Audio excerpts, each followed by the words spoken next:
Kidlat News Updates.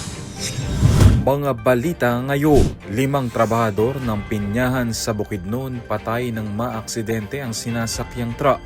Ilang lugar sa Catanduanes nalubog sa baha dulot ng shearline. Isa nasawi. Senator Amy Marcos itinangging siya ang pasimuno ng tangkang pagpapatalsik kay Senate President Tito Soto.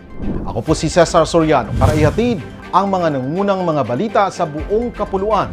Ngayon, 5 trabahador ng plantasyon ng pinya ang nasawi matapos mawala ng kontrol ang sinasakyang fruit hauler truck at tumaob sa barangay Lurogan, Valencia City, Bukidnon nitong Linggo, Pebrero 8. Ayon sa ulat, binabaybay ng truck na puno ng pinya ang pababang kalsada nang mawala ng kontrol ang driver dahilan upang tumaob at bumangga ito sa bakod ng isang bahay sa Purok 4. 3 babae at 2 lalaking sakay nito ang idineklarang patay sa ospital. Sugatan naman ang driver at isa pang manggagawa habang isang dumaraan na nadamay sa insidente ay dinala sa ospital sa Malaybalay City. Nagpaabot na ng tulong pinansyal at pakikiramay ang Mount Kitangla Development Corporation sa mga naulilang pamilya. Nalubog sa baha ang ilang bahagi ng Catanduanes dahil sa tuloy-tuloy na pag-ulan dulot ng shearline nitong weekend.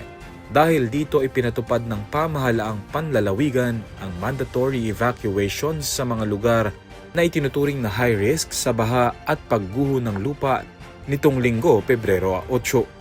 Ayon kay Governor Patrick Alain Azanza, inatasan ng lahat ng alkalde at mga chairperson ng Municipal Disaster Risk Reduction and Management Council o MDRRMC na agad ipatupad ang sapilitang paglikas, lalo na sa mga landslide-prone na lugar, mabababang komunidad, tabing ilog at mga baybaying lugar na delikado sa pagbaha, pagguho ng lupa at storm surge. Kabilang sa mga apektadong bayan ng San Miguel, Viga, Bato at Bagamano. Samantala, kinumpirma ng pulisya ang pagkasawi ng isang 32 anyos na lalaki matapos itong tangayin ng rumaragasang baha sa barangay Bigaa, Vira. Sa San Miguel, nailigtas ang 4 na bangkero habang isa pa ang nawawala matapos anurin ng malakas na agos ng tubig sa barangay Obo. Itinanggi ni Minority Senator Amy Marcos na siya ang nagpasimula ng umano'y tangkang pagpapatalsik kay Senate President Vicente Tito Soto III. Sa isang pahayag sinabi ni Marcos na mali ang mga kumakalat na alegasyong siya ang nasa likod ng Senate shakeup. Ngunit inamin nito na siya ang huling sumama sa nasabing plano na ani ay maaaring patunayan ng kanyang mga kasamahan sa minority bloc.